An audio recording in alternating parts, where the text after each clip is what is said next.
So it's always a good idea to have some kind of plan before you get lucid. That's why today I'm going to share 5 different places that you can visit in your next lucid dream. Hey guys, welcome back to Tipharot. It's me, Matt here. As you can tell, things are a bit different. Most of my recent videos I haven't actually been appearing on camera, but in this one I am, so if there's a bit of mess or I look scruffy because, you know, pandemic going on, I haven't had the chance to get my hair cut, and you know, if the audio quality's off or the video's off or anything like that, I apologise in advance, but hopefully that won't take away from the video. Location 1, the wild card. Rather than you picking a location of your own choosing, what I want you to do is I want you to actually find a door in the dream and ask your subconscious to take you to some place interesting, magical, exciting, and for it to be on the other side of that door.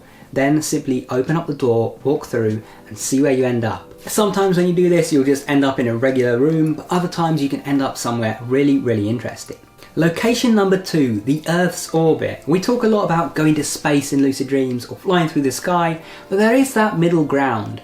Get up high enough that you're in the Earth's orbit and you can look down on the Earth, see all the clouds, see all the different continents down there, and get that feeling of awe as you look down at everything that's us. As with any experience in a lucid dream that is something that you've never done in real life, you have to realise that obviously your subconscious is going to have to try and make this up. So one thing that I suggest doing is actually looking at, say, some videos from the ISS, looking down from orbit. By doing that, you're giving your brain the material that it needs to then recreate that experience for you in your next lucid dream. Once you're there, play around. Maybe you just zoom around the Earth and actually go all the way around and see if it actually lines up and if the continents look all right as you actually go around it, or if it gets all weird and dreamlike as it may do. Or maybe once you're up there you decide to fly all the way down, you know, zoom down all the way from orbit and try and land in a particular part of the world and see what happens. For location number 3, you're going to need a partner. What I want you to do is to find a friend, ideally one that's interested in lucid dreaming so you can both do this, and try and pick an online friend that you've never met or never been to their house. Now what I want you to try and do in your lucid dream is to go to their house and get them, if they lucid dream as well, to do the same with yours.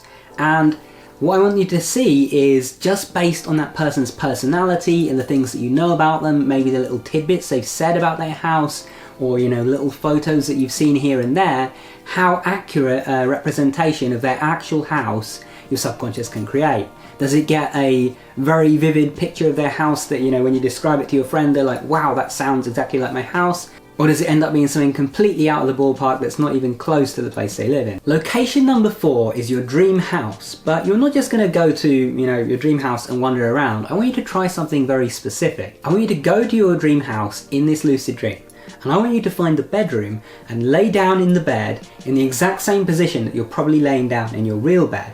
And just lay there for a moment, knowing that you are in fact laying like that in the real world, and try to imagine that you're really there in your dream house. It's a very weird feeling when you do this. It almost feels like, hey, I'm not actually in the dream anymore, I'm really in this physical location, because of that sort of connection of being laying in the exact same position. You can do this at other locations as well, but a dream house works really well because, you know, in a dream house it's kind of normal for you to have a bedroom there and be laying like that in the bed. Location number 5 is your house. Not your dream house, your regular house. And you might be thinking, this is kind of a boring place, I've been there in my dreams a million times before. But there is a little twist to this. You're not just going to go to your house as you're going to go to your house as a miniature version of yourself. Or alternatively, you're going to go to a giant version of your house.